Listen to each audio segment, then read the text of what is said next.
Hello everyone. सभी को नमस्कार है, सभी को वेलकम है एवरीबॉडी इन द क्लास। सो आज हम रमन इफेक्ट के बारे में स्टडी करने वाले हैं, जो कि one of the most important and one of the most fascinating topic है, इंटरव्यू के पर्पज से भी और कॉम्पिटिटिव एग्जामिनेशन के पर्पज से भी। चाहे नेट गेट किसी भी कॉम्पिटिटिव एग्जामिनेशन में ले लो, रमन इफेक्ट से 100% क्वेश्चन आता ही है। चाहे इंटरव्यू में चले जाओ, चाहे किसी भी कॉम्पिटिटिव रिटन एग्जामिनेशन में चले जाओ, इससे क्वेश्चन 100% बनता ही है। ये one of the most important topic है, और इसका इम्पोर्टेंट होने का मेन रीजन ये है कि हमारे ये साइंटिस्ट थे रमन, जो कि हमारे इंडियन साइंटिस्ट थे, उन्हीं ने ये डिस्कवर किया। तो ये हमारे लिए एक बहुत गर्व की बात है कि आज हम उन्हीं के बारे में स्टडी करने वाले कि उन्होंने ये रमन इफेक्ट दिया, और इसका क्या रियल वर्ल्ड में एप्लीकेशन है, और इसका हम क्या कहाँ यूज करते हैं ये, और रियल वर्ल्ड में ये किस तरीके से हमें हेल्प करता है। इन सबको आज हम डिटेल में डिस्कस करेंगे। एक तो रमन इफेक्ट को समझने के लिए हमारे पास एक सबसे पहले हम बेसिक आइडिया लेंगे, बेसिक अप्रोच समझेंगे रमन इफेक्ट क्या होता है।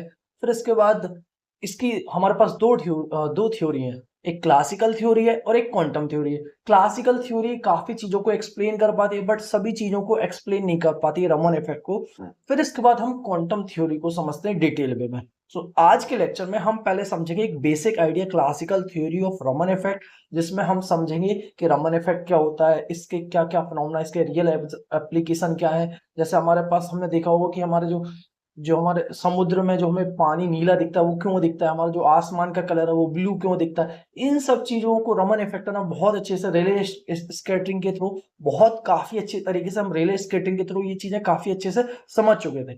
और जो कि रियल वर्ल्ड में हमारे लिए काफी चीजें हैं, उन सबको समझने के लिए हमें रमन इफेक्ट को समझना पड़ेगा।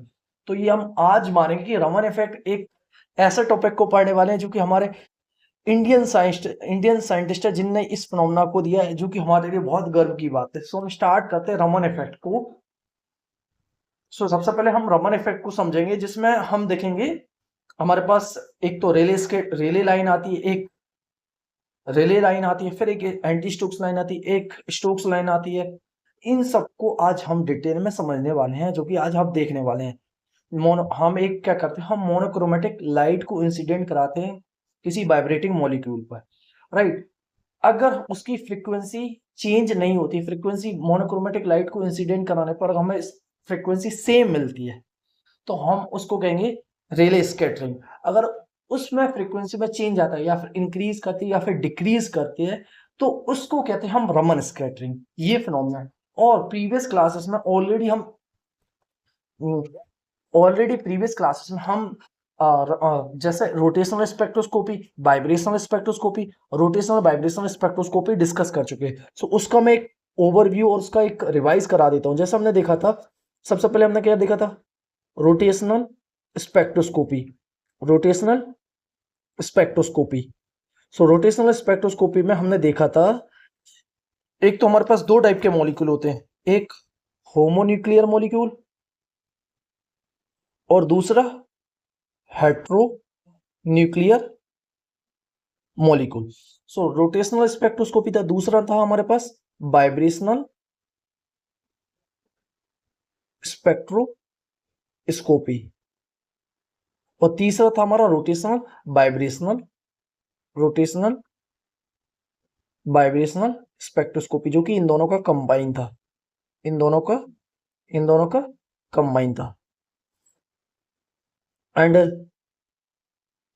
फिर इसके बाद हमारे पास है रमन स्पेक्ट्रोस्कोपी। जो चीजें ये रोटेशनल वाइब्रेशनल स्पेक्ट्रोस्कोपी एक्सप्लेन नहीं कर पाए, फिर जाके हम रमन स्पेक्ट्रोस्कोपी से इनको एक्सप्लेन कर पाएंगे। रमन स्पेक्ट्रोस्कोपी।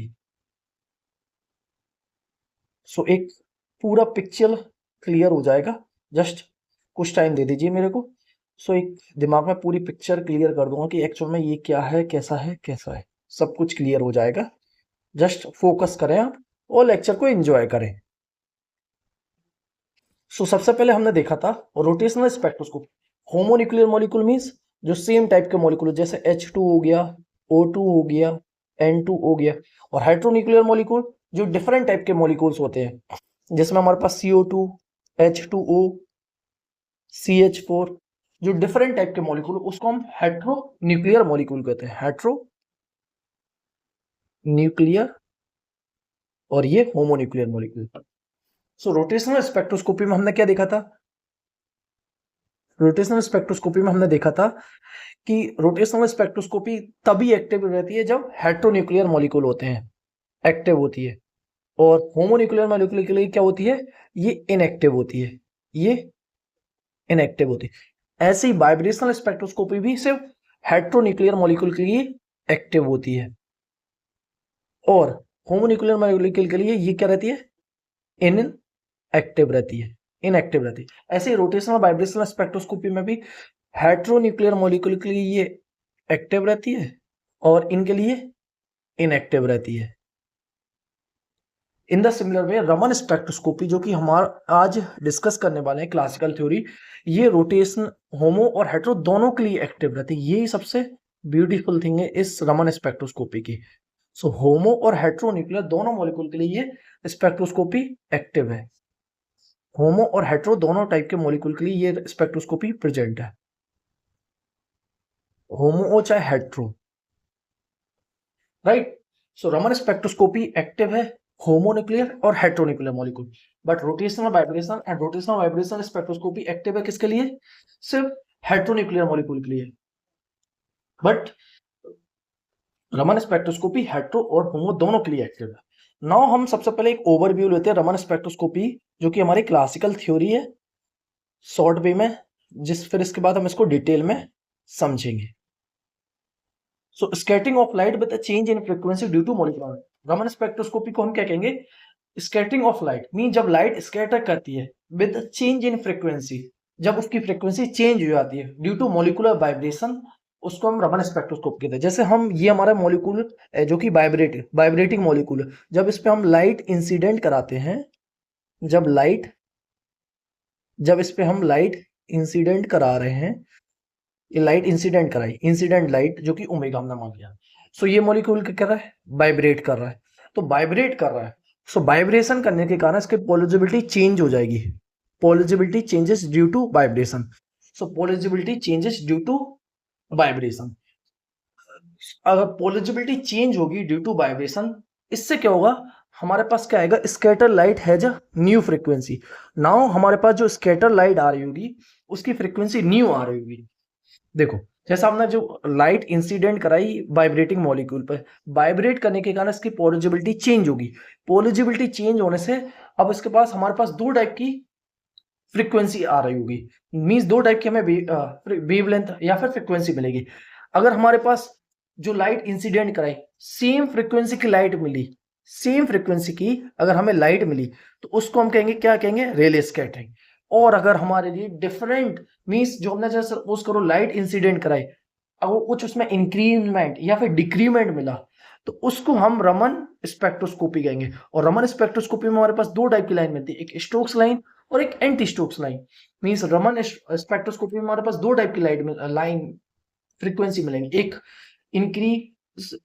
इंक्रीज करेंगे और एक डिक्रीज करेंगे। इंक्रीज कर जाएंगे तो उसको हम एंटी स्टोक्स लाइन कह देंगे, और डिक्रीज कर जाएंगे तो उसको स्टोक्स लाइन कह देंगे। और अगर सेम टाइप की वेवलेंथ मिलेगी या सेम टाइप की फ्रीक्वेंसी मिलेगी या सेम टाइप की एनर्जी मिलेगी, तो उसको हम कहेंगे रेले स्कैटरिंग।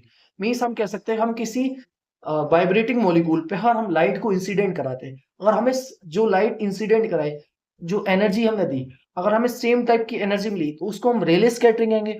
और अगर हमारे लिए डिफरेंट टाइप की एनर्जी मिली तो उसको हम रमन स्कैटरिंग कहेंगे। अब रमन स्कैटरिंग में हमारे पास दो टाइप की एनर्जी मिलती है, एक तो एनर्जी डिक्रीज कर रही होती है और दूसरी एनर्जी इंक्रीज कर रही होती है। अगर एनर्जी इंक्रीज करेगी तो उसको कहेंगे एंटी स्टोक्स लाइन, और अगर हम एनर्जी डिक्रीज करेगी तो हम उसको कहेंगे स्टोक्स लाइन। ये हमारा एक ओवरव्यू होगा। सो हम Raman effect is the phenomena in which the frequency of light is scattered by molecules changes due to interaction of incident electromagnetic radiation with the vibrational and rotational of a molecule। Means Raman effect एक phenomena है जिसमें हम frequency of light इनसे scatter करती है by a molecule due to, means Raman effect एक phenomena है जिसमें हम लाइट को इंसिडेंट कराते हैं, लाइट को इंसिडेंट कराने के बाद उसकी फ्रीक्वेंसी चेंज कर जाती है due to electromagnetic light scattered by molecule changes due to interaction of electromagnetic radiation with the vibrational and rotational molecule of a rotational and vibrational motion of a molecule। Mean जो scattered light है वो change हो जाएगी, अगर change हो जाती है तो उसको हम रमन स्कैटरिंग कहते हैं, और अगर चेंज नहीं होती तो हम उसको रेले स्कैटरिंग कहते हैं। इसी फिनोमेना को सर सीवी रमन ने 1928 में डिस्कवर किया था, और इनको नोबेल प्राइज 1930 में मिला था, जो कि हमारे इंडियन साइंटिस्ट थे, जो कि हमारा पहला नोबेल प्राइज था फिजिक्स में, जो कि अभी तक हमारा एकमात्र नोबेल प्राइज है जो कि फिजिक्स में, जो कि सीवी रमन के द्वारा मिला था। ना अगर हम बेसिक आइडिया समझे, इसका बेसिक आइडिया क्या है, अगर हमने इंसिडेंट इलेक्ट्रिक फील्ड हमारे पास क्या है, E naught is equal to E naught cos omega t, और induced dipole moment P vector is equal to alpha E vector. और हमें पता है वाइब्रेटिंग मॉलिक्यूल, अगर मॉलिक्यूल वाइब्रेट कर रहा होगा तो पोलरिजिबिलिटी चेंजेस हो जाएगी विद वाइब्रेशनल कोऑर्डिनेट। सो उसकी पोलरिजिबिलिटी चेंज हो जाती है, और उसका वाइब्रेशनल कोऑर्डिनेट क्या होगा, alpha is equal to alpha naught D alpha upon D Q into Q, और वाइब्रेशनल मोशन हमारे पास क्या है, Q is equal to Q naught cos omega T. Now अगर हम इसका मैथमेटिकल डेरिवेशन की बात करें, सो हमारे पास mathematical derivation, so induced dipole moment alpha ई, अल्फा पोलरिजिबिलिटी है, ई इलेक्ट्रिक फील्ड है, इन दोनों को पुट करते हैं, फिर इसको सॉल्व करते हैं, तो हमारे पास तीन टाइप के फैक्टर मिल रहे होते हैं। फर्स्ट टर्म में हमारे पास देखिए, फर्स्ट टर्म में हमारे पास रेले स्कैटरिंग आ रही होगी, सेकंड टर्म में हमारे पास स्टोक्स लाइन आ रही होगी, और थर्ड में हमारे पास एंटी स्टोक्स लाइन आ रही होगी। Stokes line means lower frequency आ रही होगी तो हायर वेवलेंथ आ रही होगी, एंटी स्टोक्स लाइन में हायर फ्रीक्वेंसी आ रही होगी तो लोअर वेवलेंथ आ रही होगी। अब देखो इसको हम डायग्राम के थ्रू समझाते हैं, एनर्जी लेवल डायग्राम में। सो एक तो सबसे पहले हमारे पास है स्टोक्स लाइन, जिसमें हमारे पास फोटोन एनर्जी लॉस करता है, सो इसमें हमारे पास फोटोन एनर्जी लॉस करता है। दूसरा हमारे पास है रेले लाइन, मींस इसमें हमारे पास कोई एनर्जी का लॉस नहीं होता था, और एंटी स्टोक्स लाइन में फोटोन्स यहाँ पे गेन करता है एनर्जी को, फोटोन गेन करता है एनर्जी को। और इसी के बाद इसमें रमन शिफ्ट भी होता है, Raman shift is given by mu naught minus mu scattered that is equal to mu naught, means incident frequency, scattered frequency, और V V means vibrational frequency. So इसी को हम रमन शिफ्ट भी बोलते हैं, और इसकी यूनिट की होगी सेंटीमीटर इनवर्स या फिर वेव मीटर भी कहते हैं। और ये क्या है, independent of the wavelength of exciting line, और ये इंडिपेंडेंट होते हैं वेवलेंथ ऑफ एक्साइटिंग लाइन के। नाउ इसके selection rule, Raman selection rule, vibration is Raman active only if positivity changes during vibration, means Raman की कंडीशन क्या है, रमन फिनोमेना होने के लिए पॉजिटिविटी चेंज होनी चाहिए during vibration. So D alpha by D Q must be changes, if positivity remains constant no Raman scattering occur. So positivity अगर constant रहती है तो रमन स्कैटरिंग नहीं होगी। नाउ इसके एप्लीकेशन की बात करें तो हम बोल सकते हैं, हम Raman effect arises due to periodic change in pulsability of a molecule during its vibration when interacting with electromagnetic radiation. So Raman effect arise होता है due to periodic change in pulsability of a molecule during its vibration when interacting with electromagnetic radiation. Now इसके application की बात करें तो एक तो हम इसको मॉलिक्यूलर स्ट्रक्चर एनालिसिस में यूज कर होते हैं, मटेरियल कैरेक्टराइजेशन में यूज कर होते हैं, chemistry, biology, medical, forensic and many more जगह प्लेसेस का हम यूज कर होते हैं। नाउ हम इसको डिटेल में एक एक in depth classical theory of Raman effect को समझते हैं। नाउ हम classical theory of Raman effect को डिटेल में समझेंगे। अभी तक हमने एक ओवरव्यू ले लिया है कि रमन इफेक्ट क्या होता है, क्लासिकल थ्योरी को इसको हम किस तरीके से एक्सप्लेन करेंगे। अब हम इसको डिटेल में इन डेप्थ समझेंगे। क्लासिकल थ्योरी के बाद समझने के बाद हम इसके क्वेश्चन जो कि क्लासिकल थ्योरी से इंटरव्यू किस टाइप के बन सकते हैं उनको भी डिटेल में डिस्कस करेंगे। हम फिर नेक्स्ट लेक्चर में क्वांटम थ्योरी को समझेंगे। तो स्टार्ट करते हैं क्लासिकल थ्योरी। तो classical theory of Raman effect explain the origin of Raman spectrum. तो ये क्लासिकल थ्योरी ने एक्सप्लेन करा रमन इफेक्ट को, क्लासिकल थ्योरी का यूज करके रमन स्कैटरिंग को इसने एक्सप्लेन करा। और इसने क्या कॉन्सेप्ट यूज करा, रमन स्कैटरिंग का इसमें यूज करा concept of induce electric dipole moment. तो इसने यूज करा concept of induce electric dipole moment. The theory was developed using classical electromagnetic theory. So इस थ्योरी को डेवलप किया गया था with the help of classical electromagnetic theory before the complete quantum mechanical explanation become available. जब तक हमारे पास quantum mechanical explanation completely available नहीं था तब तक क्लासिकल थ्योरी को हमने काफी हद तक इसने काफी चीजों को अच्छे से एक्सप्लेन करा था। So according to classical theory classical theory के अकॉर्डिंग क्या था, रमन इफेक्ट जो हमें मिल रहा था उसमें क्या था, the oscillating electric field of a light, oscillating electric field of a light mean जब इलेक्ट्रिक फील्ड जो इलेक्ट्रोमैग्नेटिक रेडिएशन है, जो जिसके अंदर इलेक्ट्रिक फील्ड है, वो क्या करे, इंड्यूस कर देती है डाइपोल मूवमेंट को in the molecule. Means oscillating electric field of a light induces a dipole movement in the molecule if the molecule if the molecular possibility if the molecular polarizability changes during vibration। अगर molecule की पोलरिजिबिलिटी changes होगी during vibration, then new frequency appears in the scattered radiation, तब हमारे लिए new frequency मिलेगी in the scattered radiation, in the scattered radiation. So हम बोल सकते हैं oscillating electric field of a light induce करता है डाइपोल मूवमेंट को in the molecule if the molecular polarizability, अगर मॉलिक्यूल की पोलरिजिबिलिटी चेंजेस होती है ड्यूरिंग वाइब्रेशन, हमारे लिए न्यू फ्रीक्वेंसी अपीयर होगी इन द स्कैटर्ड रेडिएशन। अब इसका ओवरव्यू हम फिर से डिटेल में समझने की कोशिश करते हैं। So suppose a monochromatic light of frequency mu naught, suppose monochromatic light जिसकी फ्रीक्वेंसी म्यू नॉट है उसको हम इंसिडेंट कराते हैं। Suppose monochromatic light of frequency mu naught falls on a molecule.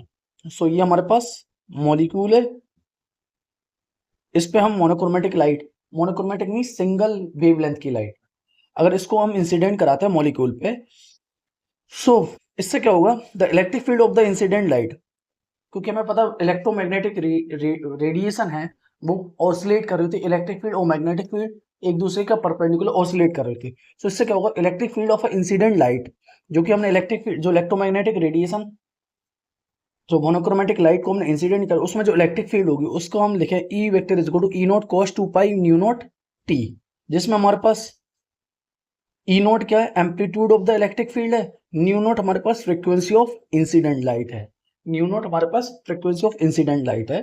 तो इसमें क्या होगा, जो हमारे पास जो हमने लाइट रे को इंसिडेंट करा, अगर वही की स्कैटर्ड लाइट और इंसिडेंट लाइट अगर हमें सेम मिल गई, स्कैटर्ड लाइट और इंसिडेंट लाइट अगर हमें सेम मिल गई तो हम इसको क्या कहेंगे, रेले स्कैटरिंग। और अगर हमारे पास इंसिडेंट लाइट और स्कैटर्ड लाइट चेंज मिली, मीन्स या तो बढ़ गई या फिर घट गई, तो हम इसको स्टोक या एंटी स्टोक्स कहेंगे। इसी को हम रमन स्कैटरिंग कहते हैं, इसी फिनोमेना को हम रमन स्कैटरिंग बोलते हैं, रमन स्कैटरिंग बोलते हैं। अब हम देखते हैं, जब हम किसी डाइपोल किसी भी मॉलिक्यूल पर जब इलेक्ट्रिक फील्ड जब इलेक्ट्रोमैग्नेटिक रेडिएशन को इंसिडेंट कराते हैं तो उसके अंदर डाइपोल मूवमेंट इंड्यूस हो जाता है। सो क्योंकि इलेक्ट्रिक मॉलिक्यूल्स हैं वो वाइब्रेट कर रहे होते हैं, सो मॉलिक्यूल वाइब्रेट करने से उनके अंदर डाइपोल मूवमेंट इंड्यूस हो जाता है, द इलेक्ट्रिक फील्ड इंड्यूसेस। और इससे क्या होता है, electric field induces a dipole movement. So electric field जब हम किसी मॉलिक्यूल पर इंसिडेंट कराते हैं तो उस मॉलिक्यूल के अंदर डाइपोल मूवमेंट आ जाता है, the electric field induces a dipole movement, जिसकी वैल्यू क्या होगी, P vector is equal to alpha E vector, P vector is equal to alpha E vector. और इसकी कंडीशन क्या है कि जब मॉलिक्यूल वाइब्रेट करेगा तो उसकी पोलरिजिबिलिटी चेंज होनी चाहिए, polarizability must changes, polarizability must changes during vibration. Raman scattering हमें तभी मिलेगी जब मॉलिक्यूल की पोलरिजिबिलिटी चेंज होनी चाहिए during vibration. So P vector is equal to alpha E, जिसमें अल्फा हमारे पास क्या है, molecular polarizability, molecular polarizability for vibrating molecule. जब अगर मॉलिक्यूल वाइब्रेट कर रहा होता है तो पोलरिजिबिलिटी इज नॉट कांस्टेंट, तो मॉलिक्यूल की पोलरिजिबिलिटी कांस्टेंट नहीं रहती, मींस वो कंटिन्यूअसली चेंज होती रहती है। और अगर हम पोलरिजिबिलिटी की बोले कि पोलरिजिबिलिटी क्या होता है, तो पोलरिजिबिलिटी को हम डिफाइन करते हैं, किसी मॉलिक्यूल के अंदर हम इलेक्ट्रिक फील्ड को अप्लाई करें तो वो इलेक्ट्रिक फील्ड कितना इजीली मॉलिक्यूल को डिस्टॉर्ट कर दे रही, applying electric field how easily molecule distort, इसी को हम पोलरिजिबिलिटी कहते हैं। मीन्स हम कह सकते हैं for a vibrating molecule polarizability is not constant, it varies as polarizability किस तरीके से चेंज हो रही थी, alpha vector is equal to alpha naught plus D alpha by D Q into q, polarizability इस तरीके से चेंज हो रही थी, जिसमें हमारे पास क्यू की वैल्यू क्या है, Q is equal to Q naught cos 2 pi nu M into t, जिसमें न्यू एम हमारे पास क्या है, मॉलिक्यूलर की vibrational frequency, molecular vibrational frequency, molecular vibrational frequency. So अगर हम इसका मैथमेटिकल डेरिवेशन की बात करें सो हम बोल सकते हैं E vector is equal to E naught cos 2 pi nu naught into t, जिसमें अल्फा की वैल्यू हमारे पास क्या है, alpha is equal to alpha naught. So हमारे पास अल्फा की वैल्यू है, alpha is equal to alpha naught D q d alpha by D Q into q. इस क्यू वैल्यू को उठा के अगर हम इसमें सॉरी इस क्यू वैल्यू को उठा के अगर इसमें हम पुट कर देते हैं so alpha is equal to alpha naught D Q by D alpha by D Q and Q is equal to Q naught 2 pi cos 2 pi mu M into T.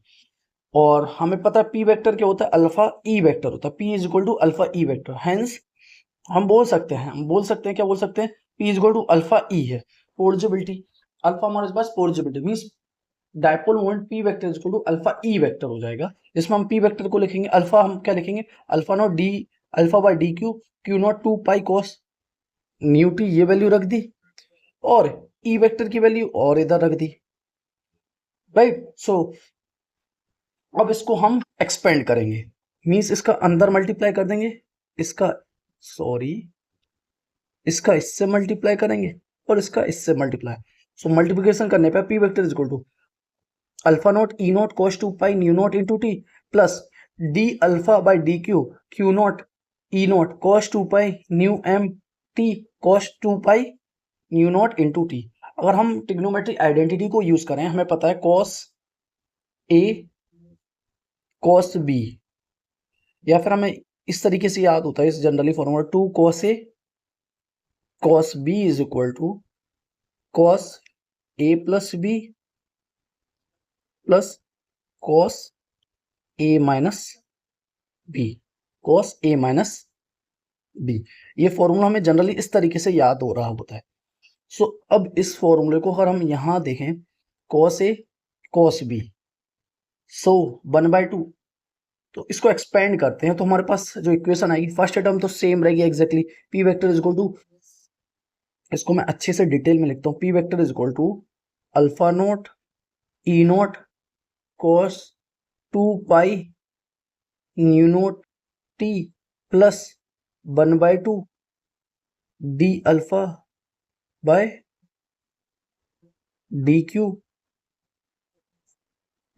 Q naught E naught cos 2 pi nu naught plus nu M into T plus 1/2 T alpha by D Q naught E naught cos 2 pi nu naught minus nu M into T. इसको थोड़ा मैं इधर कर देता हूं जिससे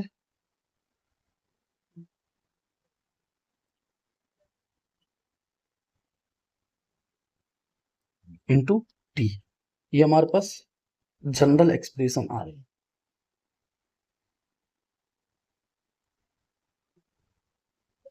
अब इसमें देखिए हमारे पास इंसिडेंट फ्रीक्वेंसी और स्कैटर्ड फ्रीक्वेंसी सेम है, तो ये हमारे पास कौन सी होगी, रेले लाइन। ये हमारे पास कौन सी लाइन होगी, रेले लाइन, रेले लाइन। नाउ हमारे पास ये देखो इसमें फ्रीक्वेंसी इंक्रीज कर गई, तो ये हमारे पास क्या होगी, एंटी स्टोक्स लाइन, और यहाँ फ्रीक्वेंसी डिक्रीज कर देगी, तो ये हमारे पास क्या होगी, स्टोक्स लाइन। क्या होगी, स्टोक्स लाइन।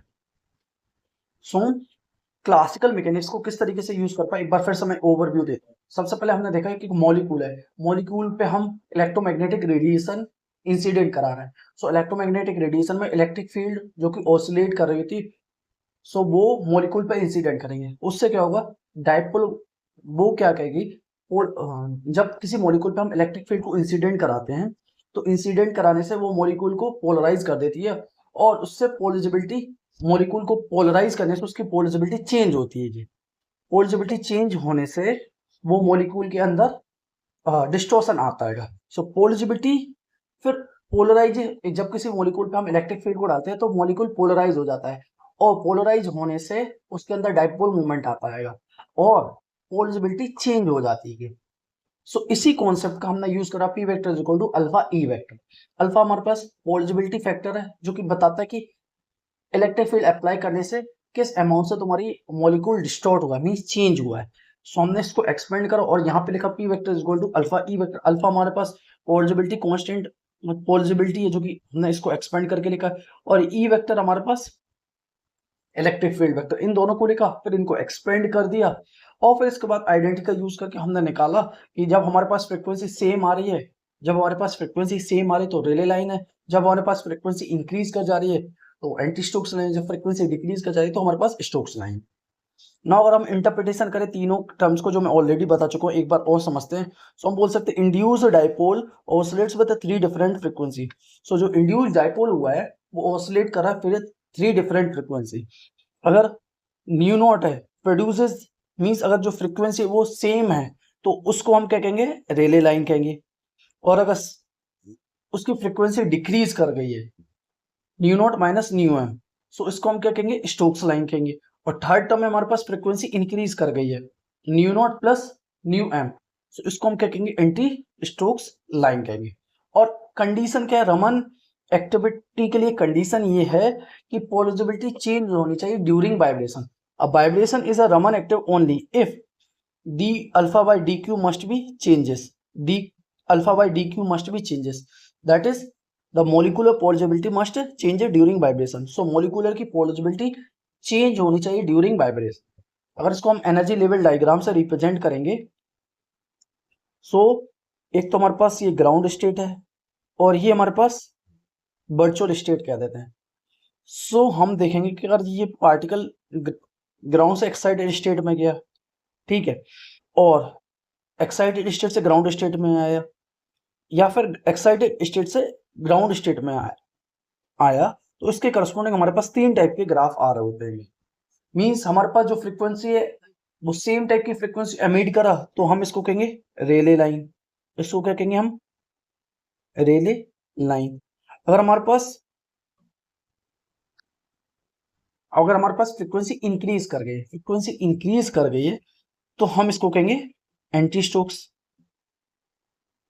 और इसको हम क्या कहेंगे, स्टोक्स। नाउ अगर हम इसका फिजिकल मीनिंग को और अच्छे से डिटेल में समझें तो हम बोल सकते हैं कि electromagnetic radiation induces oscillation of a molecular electron cloud. Means जब हम किसी मॉलिक्यूल पर इलेक्ट्रोमैग्नेटिक रेडिएशन डाल रहे होते हैं तो उस मॉलिक्यूल पे जब इलेक्ट्रोमैग्नेटिक रेडिएशन डाला तो मॉलिक्यूल के अंदर जो इलेक्ट्रॉन क्लाउड है वो ऑसिलेट करने लगते हैं। Induces oscillation of a molecular cloud if the molecule changes it's polarisability during vibration. अगर मॉलिक्यूल की पोलराइजेबिलिटी चेंज होती है ड्यूरिंग वाइब्रेशन, सो उससे क्या होगा, इंड्यूस्ड डाइपोल एमिट्स। सो डाइपोल उसी टाइम पे इंड्यूस्ड डाइपोल एमिट करेगा radiation at a frequency different from the incident light. Means अगर हम किसी मॉलिक्यूल पर अगर इलेक्ट्रोमैग्नेटिक रेडिएशन डालेंगे तो इलेक्ट्रोमैग्नेटिक रेडिएशन डालने से वो मॉलिक्यूल को ऑसिलेट कराएगा। मीन्स उसके मॉलिक्यूल्स हैं जो इलेक्ट्रॉन क्लाउड है वो ऑसिलेट करने लगेंगे।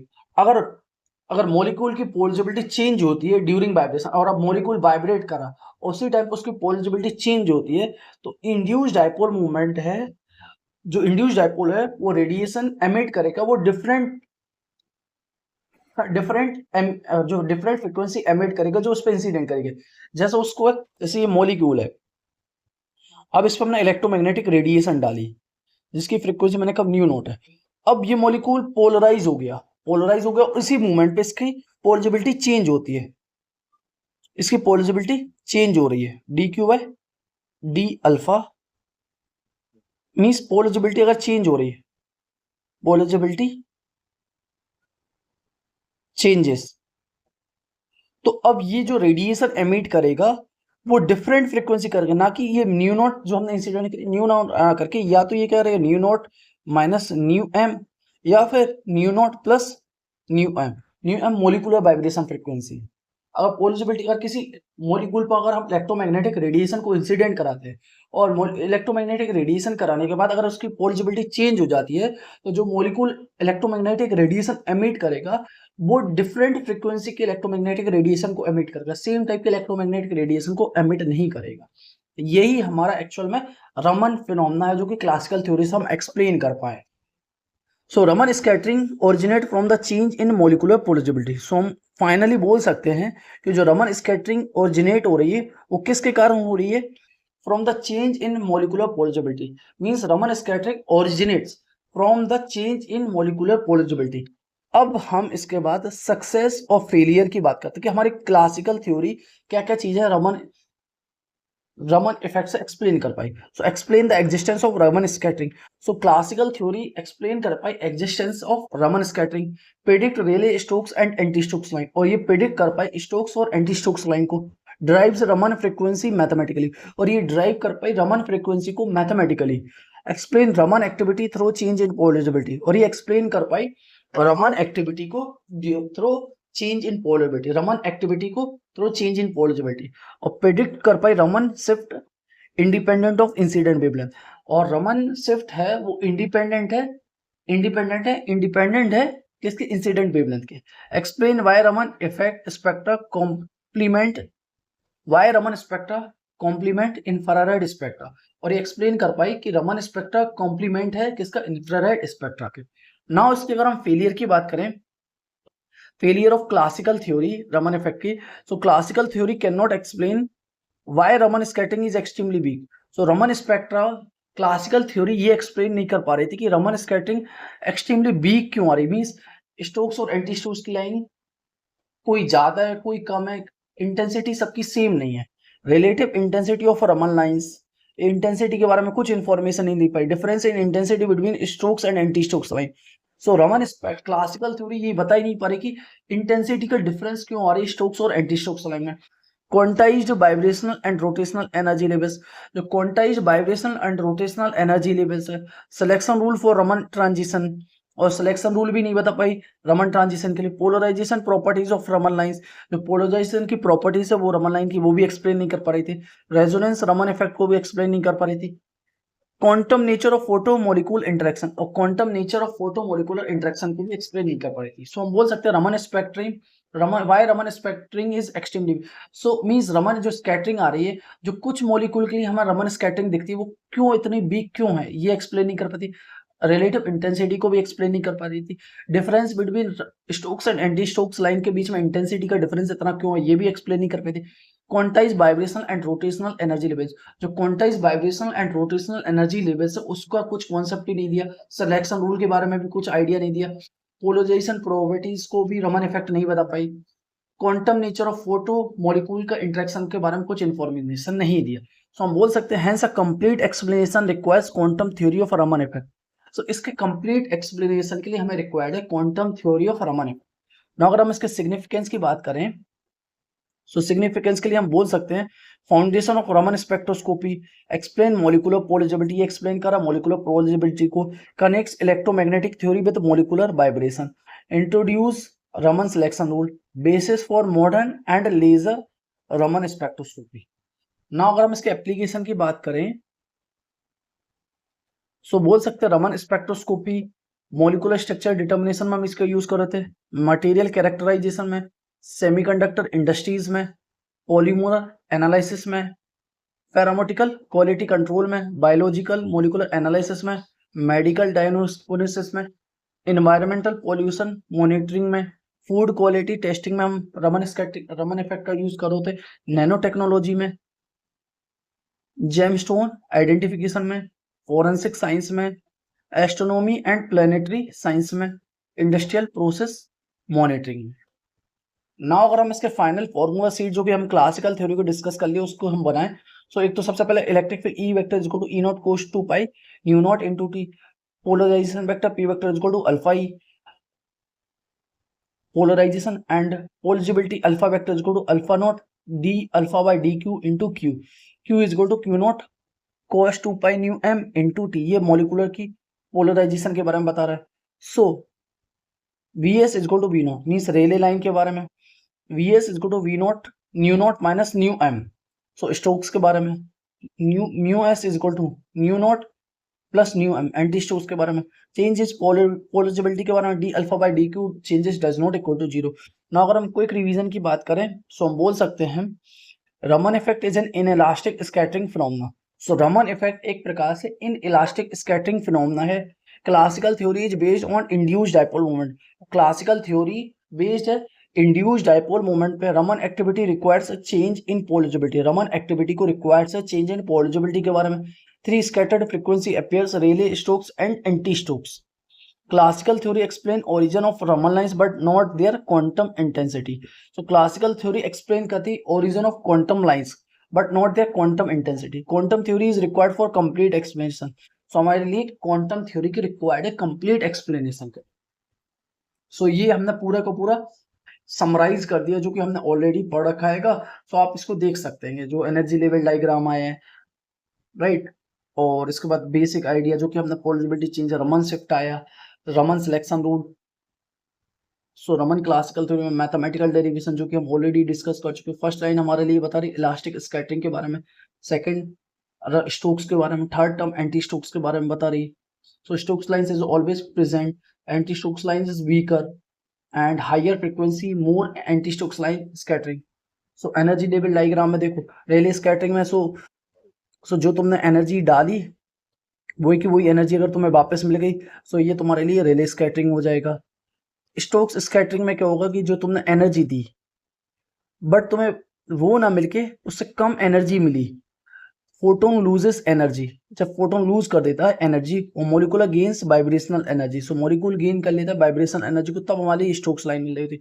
एंटी स्टोक्स में क्या होता है photon gains energy, photon gain कर रहा होता है एनर्जी एच न्यू। सो मॉलिक्यूल लूज, यहाँ पे मॉलिक्यूल लूज कर रहा होता है एनर्जी को।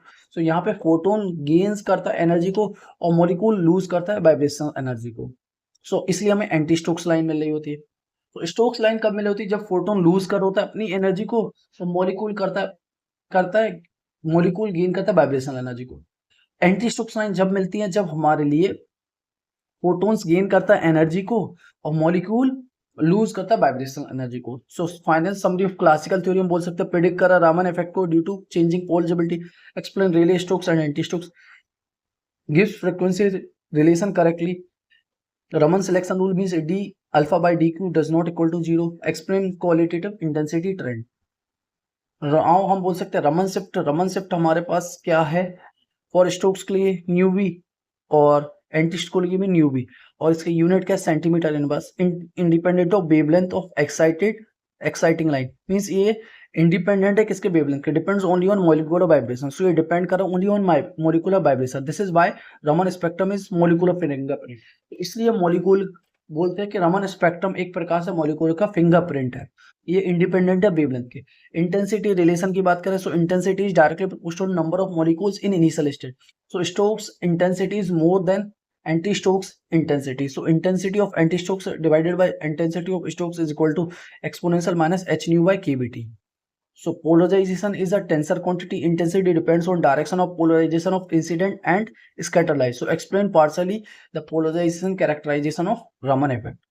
अब इसकी लिमिटेशन भी हमने देखी, can not explain quantize energy levels, can not predict correct relative intensity, can not explain why Stokes lines are more as compared to anti-Stokes, cannot explain rotational Raman spectra, cannot explain resonance Raman spectra, does not give about Raman cross section के बारे में। So now अगर हम इसका final देखें सो अगर हमारे same intensity same incident light अगर सेम मिल जाती है तो हमारे पास रेले आएगी।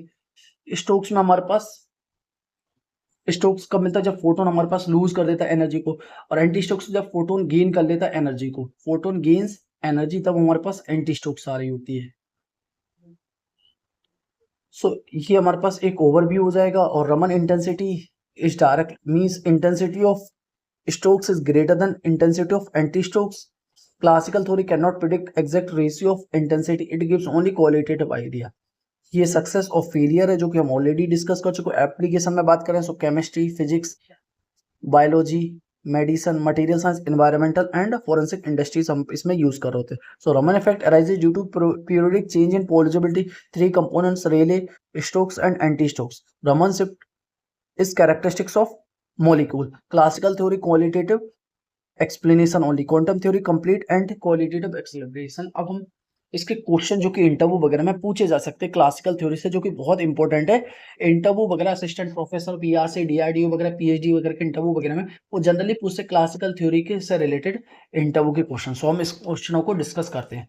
तो सबसे पहला what is Raman effect, why is it required. So हम बोलेंगे Raman effect is the phenomena in which frequency of in which the frequency of light scattered by a molecule changes due to interaction of incident photon with the vibrational and rotational motion of a molecule. So Raman effect एक phenomena है जिसमें हम frequency of light जो scattered करती है molecule के change, molecules changes due to interaction. जब हम किसी मॉलिक्यूल पर जब हम लाइट को इंसिडेंट कराते हैं तो उसकी फ्रिक्वेंसी स्कैटर्ड करने के बाद चेंज हो जाती है with the vibrational and rotational motion of a molecule. इसी को हम रमन इफेक्ट कहते हैं। So Raman effect is the phenomena in which the frequency of light scattered by a molecule changes due to interaction of incident photon with the vibrational and rotational motion of a molecule. It was discovered by sir C V Raman in 1928। The scattered light contains कर रहा है, क्या क्या contain कर रहा है, रेले line, same frequency की Stokes line, lower frequency की anti Stokes line, higher frequency की। So small fraction of incident photon. So small fraction of incident photon exchange energy. So small fraction of incident photon exchange energy with molecules. So exchange कर small fraction of incident photon exchange energy with molecules and producing scattered light with a different frequency.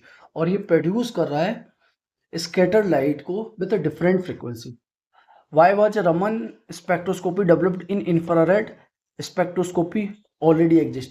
So Raman spectroscopy को develop करने की क्या जरूरत है जब हमारे पास इंफ्रारेड स्पेक्ट्रोस्कोपी ऑलरेडी एग्जिस्ट कर रही थी। So infrared spectroscopy requires change in dipole movement and Raman spectroscopy require change in pole visibility.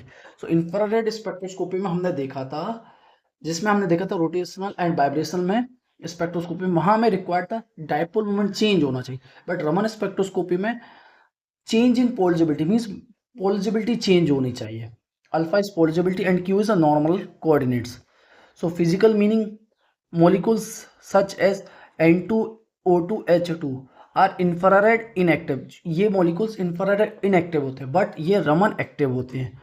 Hence Raman spectroscopy complements infrared spectroscopy.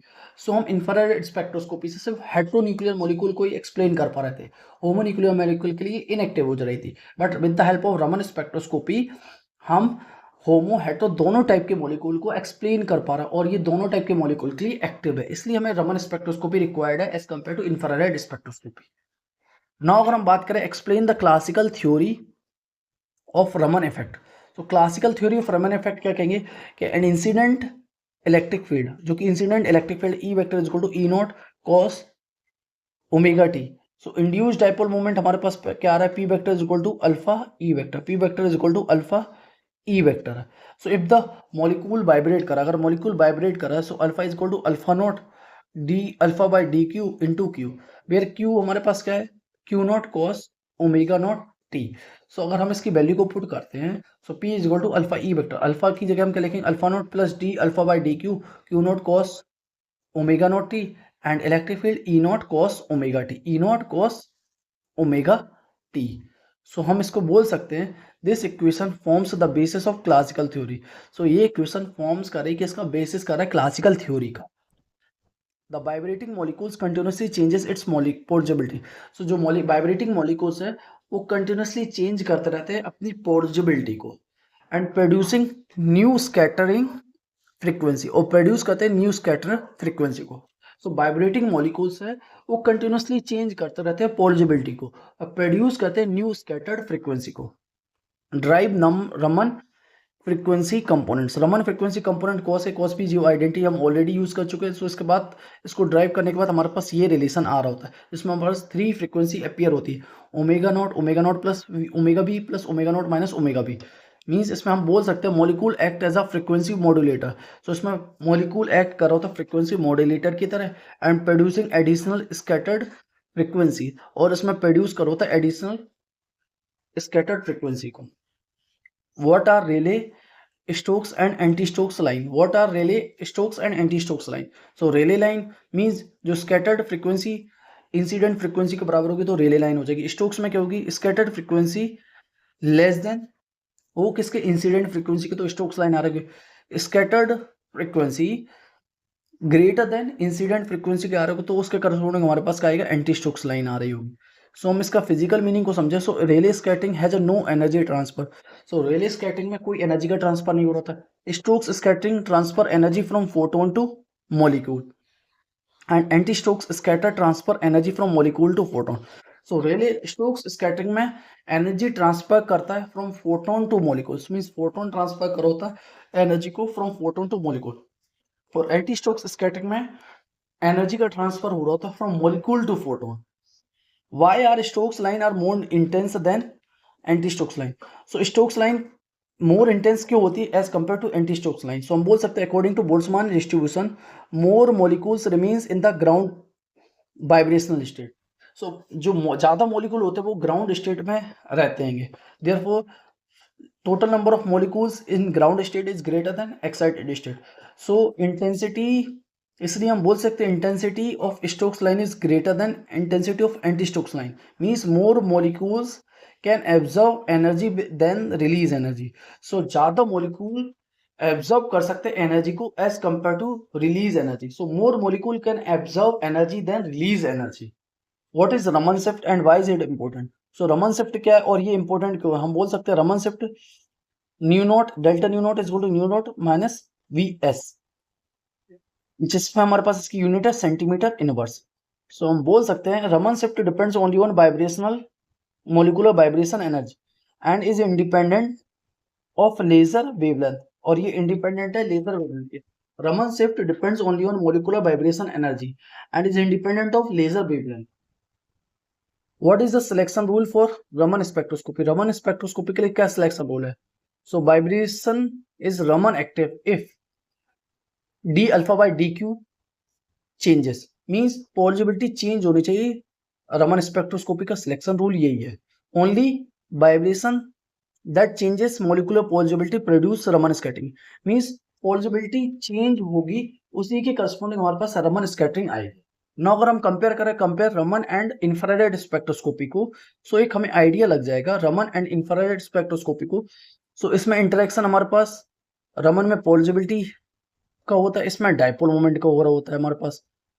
Source इसमें लेजर यूज कर होते हैं. इंफ्रारेड स्पेक्ट्रोस्कोपी इंफ्रारेड का यूज कर होते हैं. सिलेक्शन रूल इसमें पोलरिजिबिलिटी चेंज होनी चाहिए, इसमें डायपोल मोमेंट चेंज होना चाहिए. Best for symmetrical molecules and polar और इंफ्रारेड ये पोलर मॉलिक्यूल के बेस्ट है. फिजिकल मीनिंग की बात करें so Raman and infrared spectroscopy provide complementary information about molecular vibration. अब नाउ इसके एप्लीकेशन की बात करें हम, सो हम बोल सकते हैं what are the application of Raman spectroscopy. So molecular structure determination में हम इसका यूज करते हैं, क्रिस्टल एनालिसिस में, सेमीकंडक्टर कैरेक्टराइजेशन में, नैनो टेक्नोलॉजी में, पॉलीमर एनालिसिस में, बायोलॉजिकल सैंपल्स में, पैरामेडिकल रिसर्च में, मटेरियल साइंस में, केमिकल आइडेंटिफिकेशन में. और अगर हम इसके फिजिकल मीनिंग की बात करें so every molecule require a unique Raman fingerprint. So हर एक मॉलिक्यूल को every molecule has a unique Raman fingerprint. So हर एक मॉलिक्यूल का एक यूनिक रमन फिंगरप्रिंट होता है. What are the limitation of classical theory? So classical theory की लिमिटेशन क्या है?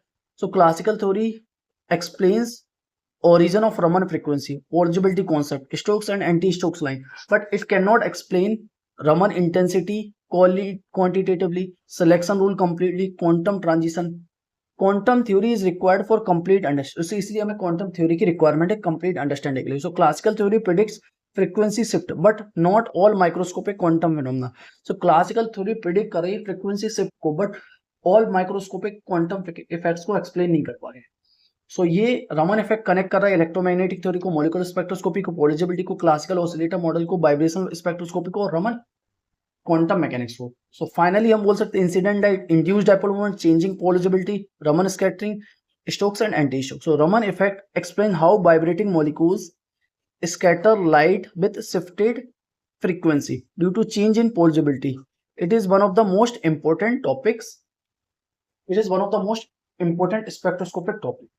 अब नाउ इसकी फाइनल फॉर्मूला सीट जो कि हम ऑलरेडी डिस्कस कर चुके, E is equal to E naught cos omega t, alpha is equal to alpha naught d alpha by d cube into cube. Q vector is equal to cos q naught cos omega nu naught t, nu s is equal to nu naught independent of wavelength. ये हमारे लिए Stokes के लिए, ये हमारे लिए anti Stokes के लिए और रमन इफेक्ट के लिए हो जाएगा। और selection rule change in polarizability change होनी चाहिए। So Raman effect is the inelastic scattering of light caused by molecular vibration or rotation. The classical theory treats the molecule as an induced dipole whose polarizability changes during vibration. This produces three frequency components: Rayleigh, Stokes, anti-Stokes line. Raman activity requires change in molecular polarizability, whereas infrared activity requires change in dipole moment. I hope कि हमने Raman spectroscopy को detail में समझा है और आपको हर एक चीज को बारीकी से हमने हर एक पॉइंट को समझने की कोशिश करी और इंटरव्यू के क्वेश्चन भी डिटेल में समझने की कोशिश करें। आई होप कि आपको लेक्चर बहुत अच्छा लगा होगा और जहां कहीं भी डाउट्स हो तो कमेंट सेक्शन में कमेंट करें, मैं आपके हर एक डाउट्स को क्लियर करने की कोशिश करूंगा। सो प्लीज लाइक करें, सब्सक्राइब करें, शेयर करें सभी दोस्तों के साथ। मिलते हैं हम नेक्स्ट लेक्चर में। Take care, bye bye.